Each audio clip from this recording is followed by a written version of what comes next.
আর আজকে ভাগ্যসারথী অনুষ্ঠানে আমরা তার কাছ থেকেই শুনবো এই ব্যাখ্যা, এই ভৌমদোষ কালসর্পদোষের ব্যাখ্যা। আপনাদের মনের মণিকোটায় যাকে জায়গা দিয়েছেন, কামাখ্যা সিদ্ধ, তারাপীঠ সিদ্ধ, বহু জ্যোতিষীর জ্যোতিষী, তন্ত্র সাধক, মাতৃ সাধক জ্যোতিষী মহারাজ শ্রী বিশ্বনাথ শাস্ত্রী। আজকে আমাদের সঙ্গে আরও রয়েছেন বিখ্যাত চলচ্চিত্র অভিনেতা বিশ্বজিৎ চক্রবর্তী এবং আপনাদের সঙ্গে সঞ্চালনায় দেবাশিস চৌধুরী। আমরা শাস্ত্রীজির কাছ থেকে শুনবো। আসুন তাকে প্রণাম জানাই এবং স্বাগত জানাই। শাস্ত্রী নমস্কার, স্বাগত স্বাগত সকলকে স্বাগত। এবং আমার যত গুণমুগ্ধ ভক্ত শিষ্য আছে প্রত্যেককেই স্বাগত এবং বড়দের জন্য রইল আমার ভূমিষ্ঠ প্রণাম। প্রথমে আমার মাকে প্রণাম জানাই, যে মা 10 মাস 10 দিন গর্ভ ধারণ করে পৃথিবীর আলোকে এনেছেন। আমার মাকে প্রণাম জানাই। প্রণাম জানাই আমার পিতৃদেবকে। প্রণাম জানাই যিনি গুরুদেব আমাকে সপ্তকৌল অভিষিক্ত করে এই জ্যোতিষ এবং তন্ত্র জগতে আনয়ন করেছেন। প্রণাম জানাই ছোট্ট থেকে যেখানে আমার যাওয়া, আমার মনমন্দিরে, আমার অন্তর অন্তর আত্মাস্থলে, গৃহমন্দিরে তারাময়ী রাতুল চরণে প্রণাম জানাই। প্রণাম জানাই যিনি আমার বাড়িতে উপবিষ্টা আদ্যাশক্তি মহামায়ার দেবী দশ মহাবিদ্যার প্রথম রূপ, যিনি কালকে হরণ করেন, যিনি আমাদের কালিমা ময়লিপ্ত জীবনকে হরণ করে তিনি হচ্ছেন মা কালী। সে মা কালীর চরণে শত সহস্র কোটি কোটি প্রণাম জানাই। যে কথা আপনাদের বলছিলাম, যে কথা আমরা শুনবো, শাস্ত্রীজি, যে ভৌমদোষ, বহু মানুষ আপনার কাছে আসেন এবং এই ভৌমদোষের খণ্ডাতে আসেন বিভিন্ন। এই ভৌমদোষ আসলে কি কি করলে এর থেকে পরিত্রাণ পাওয়া যায়? প্রথম কথা বলি, ভৌমদোষ, ভৌম কথাটি কথা থেকে এলো। আচ্ছা। মঙ্গলের আর এক নাম হচ্ছে ভৌম। আচ্ছা। যেমন একজনের ভালো নাম হচ্ছে ভূতনাথ, ডাক নাম ভূত। ভৌম হচ্ছে মঙ্গলের আর এক নাম হচ্ছে ভৌম। এই মঙ্গল যদি রাশিচক্রে, লগ্নে এবং চতুর্থে এবং সপ্তমে এবং অষ্টমে এবং দ্বাদশে বিরাজ করে তাকে বলা হয় মাঙ্গলিক দোষ। ভৌমদোষের একটা নাম হচ্ছে মাঙ্গলিক দোষ। জ্যোতিষশাস্ত্র বলছে যে একজন মাঙ্গলিক জাতকের সঙ্গে একজন মাঙ্গলিক জাতিকার বিবাহ দিলে ভালো হয়। আবার একটা অমাঙ্গলিক পাত্রের সঙ্গে, যেটা তুমি উদাহরণ দিলে এবং যেটা সত্য ঘটনা, একদম এটা ঠিক উদাহরণ বলবো না, সত্য ঘটনা। রবীন্দ্রনাথ সম্বন্ধে যারা জানেন তারা নিশ্চয়ই ব্যাপারটা বুঝবেন, জানবেন। এটা সত্য, এটা আমিও জানতাম। তো তুমি ইন্টারভিউতে যা বললে আমার পুরোনো দিনের কথা মনে পড়ে গেল। আমি এটা একটা এক্সাম্পল স্বরূপ একজনকে বুঝিয়েছিলাম। আমার চেম্বারে এসেছিলেন যে রবীন্দ্রনাথের মতন মানুষ, বাঙালি বাংলা ভাষাকে যে মহাকবি বিশ্বের দরবারে উচ্চ আসনে প্রতিষ্ঠা করেছেন, তিনি আমাদের সকলের কবি, সকলের রবি এবং নোবেল জয়ী রবীন্দ্রনাথ। একদম।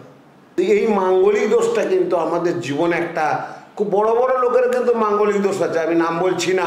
তারা কিন্তু ঠিক নিয়মে মাঙ্গলিক দোষ কাটিয়েছে, তারা আজকে ভালো আছে, সুখে আছে। যারা কাটাতে পারে না তাদের কিন্তু দুঃসহ যন্ত্রণা। এর জন্য আমার মনে হয় ভালো একজন প্রতিষ্ঠিত অ্যাস্ট্রোলজারের কাছে গিয়ে টোটাল ব্যাপারটা যদি একটু আপনারা বুঝে নেন, এটা কোনো ভয়ের কারণ নেই। এই স্বাস্থ্যটা কোনো ভয় দেখানোর নয়, এটা সম্পূর্ণ বিজ্ঞানভিত্তিক বিচার। আপনার কোন জায়গায় কোন অ্যাঙ্গেলে 27টি নক্ষত্র এবং 9টি গ্রহ এবং 12টি রাশির সমন্বয়ে আমাদের জীবন, তার মধ্যে অক্ষাংশ আছে, দ্রাঘিমাংশ আছে, লগ্নাংশ আছে, নবতারা চক্র আছে, আরও ইত্যাদি ইত্যাদি বিষয়গুলো নিয়ে আমাদের এই জ্যোতিষ সাবজেক্ট। অতএব মাঙ্গলিক দোষ থাকলে যে মেয়েটির বিয়ে হবে না, এইটা কিন্তু ভুল ভ্রান্ত ধারণা। অসাধারণ। বিয়ে হবে, অনেক জ্যোতিষী ভয় দেখিয়ে দেন। না, এগুলো ভয়ের কারণ নয় তো বাবা, এগুলো ভয়ের কারণ নয়। অত হবে না মানে যার যেমন রোগ আছে তার তেমন রোগের ওষুধও আছে। সেরকম ভাবে যদি আমরা ট্রিটমেন্ট করতে পারি, মাঙ্গলিক দোষটা যদি প্রপার ওয়েতে ঠিকভাবে কাটাতে পারি। আমি রিসেন্ট একজনের কাটালাম, 3 মাস আগে মাঙ্গলিক দোষ কাটিয়েছে, 3 মাস পরে এমন একটা ভালো ছেলে পাওয়া গেছে, ছেলেটিও মাঙ্গলিক। আমি তখন সেই ফ্যামিলিটাকে বোঝালেন, বিশ্বজিৎবাবু, যে দেখুন মাঙ্গলিক দোষ কাটালেও মাঙ্গলিক ছেলে পাওয়া যায়, তাহলে কি কাটানো হয়েছে উত্তম, মঙ্গলিক ছেলে পেলাম, বিষে বিষে বিষক্ষয় হলো, অতি উত্তম হলো, অর্থাৎ বিয়ে দিয়ে দাও। এবং শাস্ত্রীজি বট গাছের সঙ্গে বা কোনো রকম শালগাম শিলার সঙ্গে বিয়ে করা, এগুলো প্রথা অনুযায়ী করতে হয়। কেউ সাম্বা দিয়ে, কেউ বৈদিক প্রথায়, কেউ তন্ত্রোক্ত বিধি নাই, কিন্তু কাটানোর পদ্ধতি আছে। অনেকে আমি দেখেছি মঙ্গল খারাপ মনে একটা পলা পরিয়ে দিল মাঙ্গলিক, কিন্তু মাঙ্গলিক থাকলে যে লাল একটা পলা পরে নিলাম, এটা মাঙ্গলিক কাটলো না। এই কাটানোর পদ্ধতি আছে, এই পদ্ধতিগুলো কিন্তু আমাদেরকে মানে অবলম্বন করতে হয় এবং পদ্ধতিগুলো সঠিক নিয়মে সঠিকভাবে যদি কাটানো যায় তাহলে আমার মনে হয় সে মঙ্গল দোষ থেকে অনেক মুক্তি লাভ থাকে। তবে আমি 100% বলবো না, যারা 100% বলে কেন কি জন্য বলে আমি জানি না। 100% উপরওয়ালা দেবেন, এটা বাস্তব, উপরওয়ালা দেবেন। আমি 80% রেজাল্ট দেবো, 80%টা কম নয়। একটা সংসারে 80% ভালো থাকলে আমরা অনেক ভালো থাকবো। অবশ্যই। কে শাস্ত্রীজি, একটা অনুষ্ঠানে আমার মনে পড়ছে, একটা অনুষ্ঠানে আপনি বলেছিলেন যে মানে এই যে ভৌমদোষ বিভিন্ন ধরনের হয়, যেমন ধরুন যে মানে হয়তো যৌবনের একটা সময় মানে বিশাল একটা স্প্যান, দিল্লিতে থাকছে বউ, কলকাতায় বর থাকে। হ্যাঁ, এবার লগ্নে ভৌমদোষের আলাদা কারো কথা। হ্যাঁ, লগ্নের চতুর্থ ভাব 4 নম্বর ঘরে মঙ্গল থাকলে তার আলাদা কারো কথা, লগ্নের সপ্তমে ভাব থাকলে তার আলাদা কারো কথা, লগ্নের অষ্টমে থাকলে তার আলাদা, লগ্নের দ্বাদশে থাকলে আলাদা। অষ্টম ঘরটি হচ্ছে মারক। আচ্ছা, মারক মনে হচ্ছে তার শারীরিক ব্যাধি জ্বালা ভোগবে। ধরুন একটি নববধূ এলো বাড়িতে, অষ্টম মঙ্গলার দিন থেকে সে রোগ ভোগেই ভুগছে, তখন তাদের বাড়ির মনগুলো ভেঙে গেল। কি বৌমা আনলাম রে বাবা, দেরি রোগ, ডাক্তারখানা, খেতে পাচ্ছে না, ঘুমাতে পারছে না, কিছু না কিছু সংসারে মা বোনেদের তো কিছু করতেই হয়। হয়তো মেয়েটা চাকরি করছে, কোনো রকম চাকরি যাচ্ছে, বাড়িতে এসে নিতে পড়ে আছে, হয়তো ডাক্তার দেখাচ্ছে, কোনো রকম তার মানে নিরাময় হচ্ছে না, এগুলো কিছু। ওর সঙ্গে দেখা গেল রাহু যুক্ত আছে, তো অষ্টমে যদি রাহু মঙ্গল থাকে, এটা অষ্টম ঘরটা আবার মারক। আবার এই রাহু কিন্তু অষ্টমে অনেক ভালো রেজাল্টও দিতে পারে। রাহু সবসময় খারাপ রেজাল্ট দেয় না। আজকে যে বিশ্বদেব এসছেন আমার খুব কাছের, একদম আমার গুণমুগ্ধ লোক, আমি আগের থেকে ওনার সাথে আমার একটা আর্থিক সম্পর্ক, আমি ওনাকে মন থেকে একটা ওনার অভিনয় জীবনটাকে আমি বিরাটভাবে শ্রদ্ধা করি। আজকে বিভিন্নভাবে আজকে সিনেমার যে ব্যাপারগুলো চলছে, আজ থেকে যখন আমরা খুব ছোটবেলায় দেখেছি বা এর আগেও 20 বছর আগেও আমরা দেখেছি যে মনে হলের টিকিট ব্ল্যাক হচ্ছে, কি এখন সিনেমার অনেক কিছু, অনেক ভাবমূর্তি চেঞ্জ হয়ে গেছে, কিন্তু অভিনেতা থাকবে, ওটিপি ফটিপি এলেও হবে।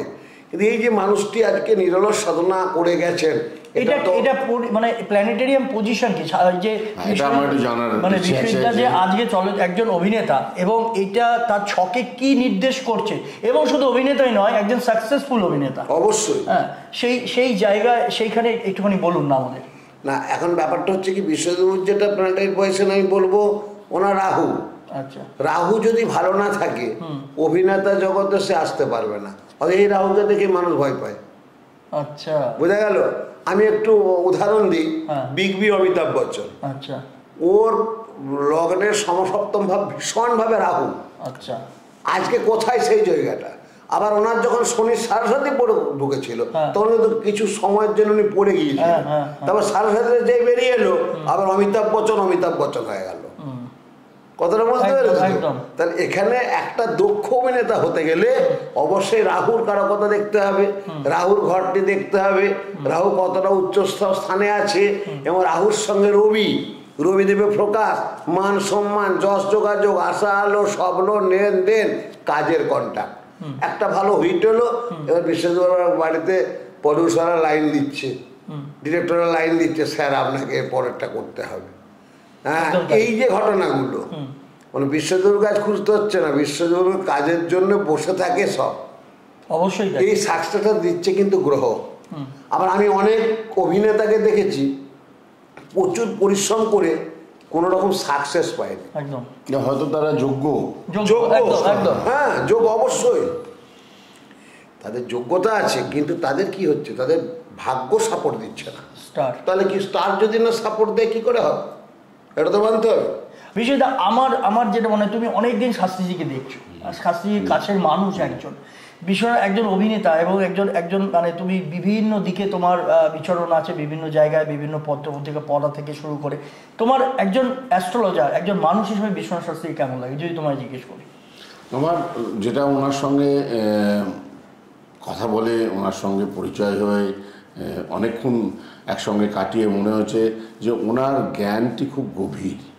উনি কখনো সারফেসে কথা বলেন না, অর্ধেক জেনে অর্ধেক না জেনে না, ওনার একদম মানে ইনডেপথ নলেজ, এবং যাকে যতটুকু বলা প্রয়োজন যার যতটুকু উপকারে আসবেন, উনি একজন মানে হিতৈষী মানুষ। মানুষকে আরাম দেওয়ার জন্যে, আরাম বলতে মানুষের কষ্ট লাঘব করার জন্যে উনি সর্বদা মানে উৎসাহী। তো সবসময় ওনার কাছ থেকে খুব পজিটিভ ফিডব্যাক পাওয়া যায়।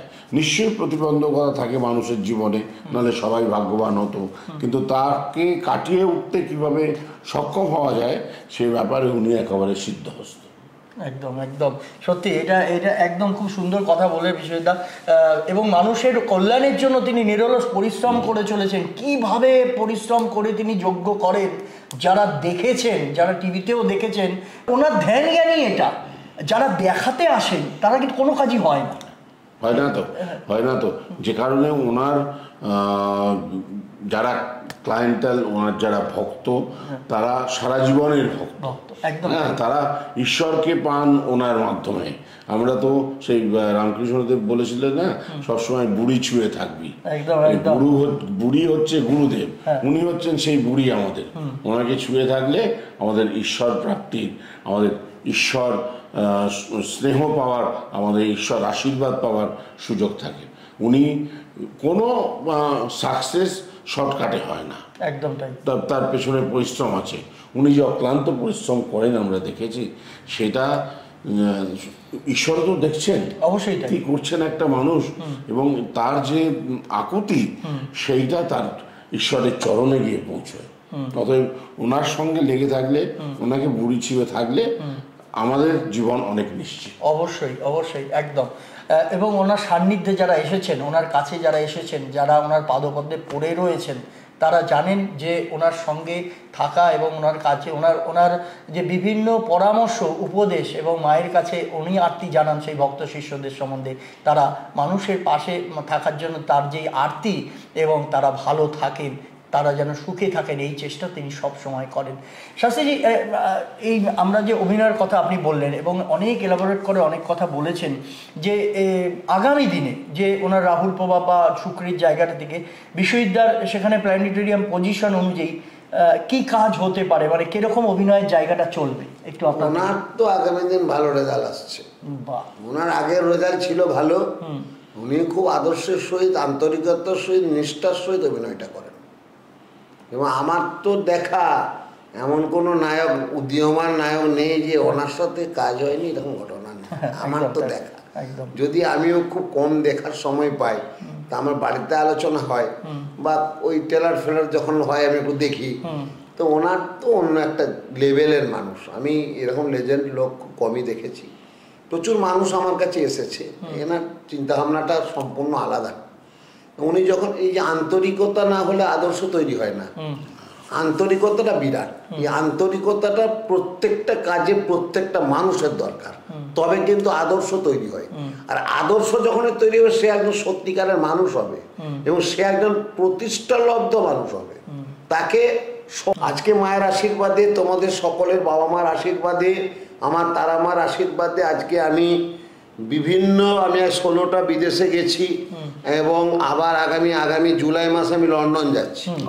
এবং লন্ডনে গিয়ে আমি ভারতবর্ষের ওখানকার যে অক্সফোর্ড বিশ্ববিদ্যালয়ের কর্ণধার থাকছেন, জেনারেল ম্যানেজার থাকছেন, আমাদের একটা সংস্থা আমাকে সিলেকশন করেছে ভারতবর্ষের বুকে তন্ত্রশ্রেষ্ঠ ধর্মগুরু। দারুণ খবর। আমি আসছিলাম, ডিলিট পাচ্ছি। হ্যাঁ, এই যে ভারত শ্রেষ্ঠ অ্যাওয়ার্ড পাচ্ছেন আপনি, যে সম্মানে ভূষিত হতে চলেছেন, আগামী দিন এই খবরটা যখন পেলেন, আমি প্রশ্ন রাখতাম যে এই খবরটা আসার পর আপনার মানসিক অবস্থা কেমন লাগছিল? প্রথম কথা বলি, আমি তো প্রথমটা বিশ্বাস করতে পারিনি। আচ্ছা, যে আমি মায়ের সাধনা করি, তারাপীঠ যাই, কামাখ্যা যাই। আমি কলকাতায় অনেক পেয়েছি বা ভারতবর্ষের বাইরেও পেয়েছি। কলকাতায় রিসেন্ট আমি পেলাম ওই হোচিমিন সরণি আছে না, ওখানে একটা সংস্থা আমার কাছে এলো, এসে বললো আপনার নামটাই রেকমেন্ডেশন করা হয়েছে জ্যোতিষ এবং তন্ত্র জগতে। আচ্ছা, বারটা কবে না 20 এপ্রিল রবিবার তো আমি যেতে পারবো না, আমার বাড়িতে প্রচুর ভক্ত থাকে, ভক্তদের ছেড়ে আমি যেতে পারবো না। বলে দেখুন তাহলে আপনার নামটা হলো কেন, আপনি 7টায় আসুন। তো ওই সংস্থাটা কিন্তু অ্যাস্ট্রোলজি শুধু ব্যাপারটা নয়, ওখানে আপনাদের মতনও বিশিষ্ট কিছু ব্যক্তিত্ব ছিলেন, পরান্দা ছিলেন, উনি পেলেন পুরস্কার, তারপরে শঙ্কর চক্রবর্তী পেলেন, একজন আইপিএস অফিসার পেলেন, তারপরে আমাদের যে প্রাক্তন মেয়র বিকাশ রঞ্জন চট্টোপাধ্যায় উনি বঙ্গপুরুষ পেলেন, আচ্ছা একজন বিজ্ঞানী পেলেন, আর জ্যোতিষ জগতের মধ্যে আমি পেলাম। তো আমাকে যখন ওরা প্রেস মিডিয়া ধরছে যে এটা আপনার, এইটা অন্য অনুভূতি। এটা পার্টিকুলার শুধু অ্যাস্ট্রোলজিক্যাল কনফারেন্স নয়, এটা সর্বধর্মের মানুষকে নিয়ে। একজন ডাক্তার পেলেন পূর্ণেন্দু বিকাশ রায়, বিভিন্ন স্ট্রিম থেকে নিয়ে দেওয়া হয়েছে, তার মধ্যে আমি, সেখানে একটা আলাদা অনুভূতি। এটা আমাদের কলকাতার মধ্যে। আবার আমি যখন পরের সপ্তাহে যখন আমার কাছে বার্তাটা হলো লন্ডনে, প্রথমটা তো আমি মানে কি বলবো, আনন্দে উচ্ছ্বসিত যে এটা হয় কি করে, লন্ডনে তা কোথায়, কিন্তু আমি হ্যাঁ করেছি। অবশ্যই আমি যাবো, এটা আমাদেরও গর্ব শাস্ত্রী। এটা শুধু আপনার ক্ষেত্রে নয়, এটা আমাদের এবং পশ্চিমবঙ্গবাসীর একটা গর্বের বিষয়। আপনাকে ওখানে যেতে গিয়ে আপনি ওখানে যাবেন এবং সেখানে সেই পুরস্কার নেবেন, এটা আমাদের কাছে খুবই আনন্দের বিষয় শাস্ত্রী। এবং মানে এইখানে ধরুন যেটা আমরা পুরস্কার মানে কি, পুরোভাগে অগ্রাধিকার যিনি তাকেই দেওয়া হয় পুরস্কার। আচ্ছা, পুরস্কার মানে কি, পুরোভাগে অগ্রাধিকার মানে আমার যেই কর্মকাহিনী, আমার যে কর্মচিন্তা ভাবনা, আমার যে মানুষের পাশে দাঁড়ানো, এবং বিভিন্ন স্তরের মানুষ, আজকে বিশ্বজিৎর সঙ্গে আমার সম্পর্ক বহু বছরে, আজকে বিভিন্ন গায়ক গায়িকার সম্পর্ক বহু বছরে, কিছু গায়ক গায়িকা আমার ওখানে এসে গান টান করে গেছে, আমার তারাপীঠে গেছে, এবং এবারও একজন যাচ্ছে কামাখ্যায়, তারা আমাকে ছাড়ছে না, তাদের শো ক্যান্সেল করেও কিন্তু আমার কাছে এই সান্নিধ্য পাওয়ার জন্য, একদম হয়তো কিছু পাচ্ছে বলি তো তার শো ক্যান্সেল করছে, এটা মানতে হবে। বললো না এই শোটা আমরা করতে পারবো না, আমি মহারাজের কাছে থাকবো। আমার সামনেই ফোন এলো, বললো ওই দিনটা আমি থাকছি না, মহারাজের সঙ্গে তারাপীঠে থাকবো। আবার বহু সাধারণ মানুষও তো আপনার সঙ্গে প্রচুর, আমি সকলের জন্য, আমি রিক্সাওয়ালা থেকে এমপি কোটা, বিভিন্ন মন্ত্রী থেকে আরম্ভ করে নেতা, অভিনেতা, অভিনেত্রী, সাধারণ মানুষ, রিক্সাওয়ালা, আমি সবার জন্য সবার পাশে। অসাধারণ, এটাই তো ব্যাপার। পার্টিকুলার কয়েকজনের জন্য আমি থাকবো তা নয়, আমার কাছে সবসময় মানুষ আসে, হ্যাঁ, দিন দরিদ্র মানুষ আসে, এবং তারা আমাকে ভক্তি করে, শ্রদ্ধা করে। আমি যখন জয়রামবাটি আমার বাড়ি, যে পবিত্র স্থানে আমার মা সরদার জন্ম, আমি দেখেছি এই 3 মাস আগে গাছের পেঁপে, ওনার 95 বছর বয়সে একটা বুড়ি মা লাঠি ধরে ধরে গাছের পেঁপে, কাঁচা লঙ্কা, গাছের পটল নিয়ে আমাকে দেখতে এসছে। এই আশীর্বাদ, এই একটা অন্য ব্যাপার। এটা কি হয়? এটা কি টাকা পয়সা দিয়ে হয়? না, হ্যাঁ, এটা হয় না। তো আমার চেম্বার অনেক ঘুরছিল, তা একজন বলছে আমি বাবাকে একটু দর্শন করব, কোন ছোটবেলায় দেখেছি উনি এসেছেন, আমি একটু দর্শন করবো। সবকে একটু অফ করলে, বুড়িমাটাকে আগে ছাড়। মা কেমন আছো?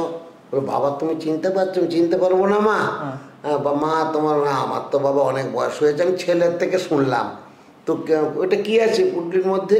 একটু পেঁপে আছে গাছের, একটু পটল আছে, আর কাঁচা লঙ্কা গাছের আছে। আমি তখন ওটা অ্যাকসেপ্ট করলাম, নিলাম। হ্যাঁ মা তুমি ভালো থেকো, আর বাবা কদিন ভালো থাকবো বলো, আমার শরীরটা ভালো যাচ্ছে না, একটা বয়স তো হয়েছে, তুমি আনন্দে থেকো। এই যে পেঁপেটা তুমি পেরে নিয়ে এসছো আমার জন্য, আমি একদম অবশ্যই খাবো। তো সেই এই যে ভালোবাসা, এটা তো পয়সা টাকা দিয়ে না। দেখো, এটা ওই বুড়ি মহিলা যেমন নিয়ে এসেছেন ভালোবেসে, তেমনি শাস্ত্রীজিরও মানসিকতা দেখো, সেটাকে সাদরে গ্রহণ করা, সেটাকে দূর করে না করে, মায়ের মতো করে তাকে ডেকে আনা, এটাই শাস্ত্রীজির একটা বড় ব্যাপার।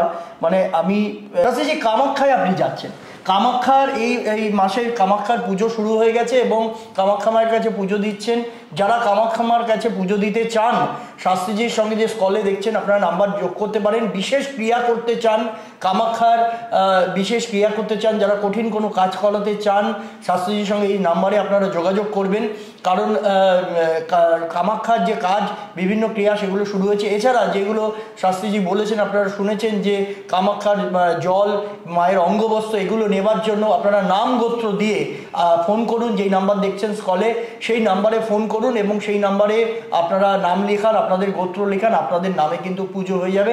আপনারা যোগাযোগ করুন। যারা যোগাযোগ করতে চাইছেন তাদের জন্য আমি বলে দিই আপনারা কোথায়, কবে, কিভাবে পাবেন। সোমবার গড়িয়াহাটে পাবেন, 115D রাসবিহারী অ্যাভিনিউ, চন্দ্রানী অনিল জুয়েলার্সের পাশের গলি, আর 4টে থেকে 8টা পর্যন্ত। প্রত্যেক মঙ্গলবার পাবেন বরানগর নিউ বন্ধন জুয়েলার্সে, আপনারা এখানে পাবেন লক্ষ্মীরত্ন জেমসের কাছে পাবেন, এখানে আপনারা পাবেন 4টে থেকে 8টা পর্যন্ত। প্রত্যেক বৃহস্পতিবার পাবেন ব্যারাকপুর 15 নম্বর রেলগেট নিভা ফার্নিচারের দোতলায়। শুক্রবার পাবেন হাওড়া জাগৃতিতে, সেখানে হাওড়া ময়দান সদনের সামনেই 4টে থেকে 8টা পর্যন্ত। শনিবার এবং রবিবার নিজ মন্দিরে বেহালা বাসভবনে 16 বিদ্যাসাগর সরণি বড় বাগান শাস্ত্রীজির কালী মন্দিরে, সেখানে আপনারা পাবেন। Phone number 9830261365, 9874961188, 9831528134। এছাড়া মেদিনীপুর, বর্ধমান, বাঁকুড়া, তারাপীঠ বিভিন্ন জায়গায় মাসের বিভিন্ন সময় বসেন, কিন্তু অবশ্যই বুকিং করে আসুন। যেই নাম্বার আপনারা পাচ্ছেন এই নাম্বারে বুকিং করে সেই সমস্ত জায়গায় যারা আপনারা দেখাতে চান, শাস্ত্রীর সঙ্গে যোগাযোগ করতে চান, সেখানে আপনারা অবশ্যই ওই নাম্বারে যোগাযোগ করে বুকিংয়ে আসবেন। আপনাদের আজকে যে আমরা বললাম যে সমস্ত অ্যাড্রেস, এবং আবার বলছি কামাখ্যায় যারা বিশেষ কাজ করতে চান, বিশেষ ক্রিয়া করতে চান, এই ফোন নাম্বারে যোগাযোগ করুন। এবং পুজো শুরু হয়ে গেছে, মায়ের অঙ্গবস্ত্র জল যদি নিতে চান, সেখানে যে বিশেষ জল সেইখানে আপনারা কিন্তু এই নাম্বারে ফোন করুন আর যোগাযোগ করুন। তার সঙ্গে আমি একটা দিচ্ছি, প্রত্যেকেই নিতে পারবে, এটা এমন কিছু কস্টলি ব্যাপার নেই। আপনারা অবশ্যই যোগাযোগ করবেন, যেটা সর্বরক্ষা যন্ত্রম, যে কামাখ্যা মা আমাদের সর্বরক্ষা করবেন, সেই যন্ত্রটি আমি অবশ্যই এখানে ক্রিয়া করে নিয়ে আসবো। যারা চেম্বারে আসতে পারছেন না, অনলাইনেও যোগাযোগ করতে পারেন ব্যাক অফিসে। আমি নিজে কথা বলবো, জ্যোতিষ হচ্ছে সেবা, মাতৃ হচ্ছে আরাধনা। অতএব আমি 35 বছর ধরে আপনাদের সঙ্গে ছিলাম, যতদিন বিশ্বনাথ শাস্ত্রী বাঁচবে আপনাদের সঙ্গে থাকবে। এবং এটা আমি মিডিয়াতেও বলে গেলাম, সর্বস্তরের মানুষও জানে। আর আমি আগামী 9 জুন তমলুকে আমার অনেক ভক্ত আছে, তমলুকবাসীর জন্য আমি 9 জুন থাকছি। 10 জুন থাকছি আমি মেদিনীপুর হোটেল রেশমা, 11 দিন থাকছি আমার যেখানে বাড়ি, সেই জয়রামবাটির মানুষ মহাতীর্থস্থান, যে মাটিতে জন্মাইলো মাগো আমার শারদাময়ী নাম, সেখানে আমার বাড়ি। সেই বাড়িতে আমি থাকবো, কারণ আমি লন্ডনেই যাই, আর আমেরিকায় যাই, আর অস্ট্রেলিয়ায় যাই। আমার মাকে আমি ছাড়তে পারবো না, আমার মাটিকে আমি ছাড়তে পারবো না, আমার জন্মস্থানকে আমি ছাড়তে পারবো না। সেই জন্য প্রতি মাসে আমি থাকবো আমার ওই জয়রামবাটির নিকটস্থ কতুলপুর আর জয়রামবাটি খুবই কাছাকাছি। জয়রামবাটির একটু দূরেই কতুলপুর, ওটা শহর কেন্দ্রিক, সমস্ত মানুষের কানেক্টেড যাতে হয়, সেখানে আমি থাকছি। তারপর দিনে আমি চলে যাব বর্ধমান করে আবার পেয়ে যাবেন কলকাতায়। তারপরে আমি আবার চলে যাচ্ছি সেই মায়ের চরণে, কামাখ্যা বরদে দেবী নীলা পর্বতে বাসিনী তং দেবী জগত মাত জোড়ি মধ্যে নমস্তুতে। জয় মা কামাখ্যা, জয় মা কামাখ্যা, জয় মা কামাখ্যা। ও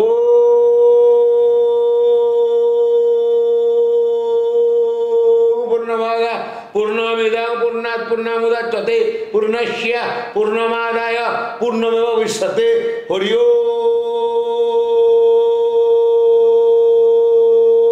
ওম শান্তি, হরি ওম শান্তি, হরি ওম শান্তি।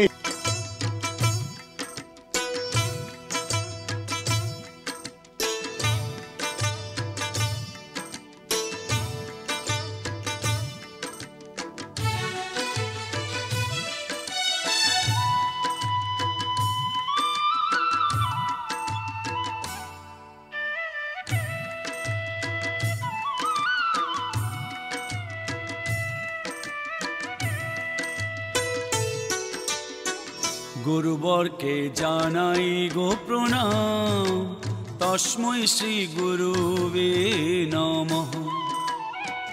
গুরুবরকে জানাই গো প্রণাম, তস্मै শ্রী গুরুবে নমঃ। হবে স্বপ্ন সাকার, মিটে যাবে অন্ধকার, হবে স্বপ্ন সাকার, মিটে যাবে অন্ধকার। শ্রী শ্রী বিশ্বনাথ শাস্ত্রী জেনার নাম, শ্রী শ্রী বিশ্বনাথ শাস্ত্রী জেনার নাম, তস্मै শ্রী গুরুবে নমঃ। গুরুবরকে জানাই গো প্রণাম, তস্मै শ্রী গুরুবে নমঃ। গুরুবরকে জানাই গো প্রণাম, তস্মৈ শ্রী গুরুবে নমঃ।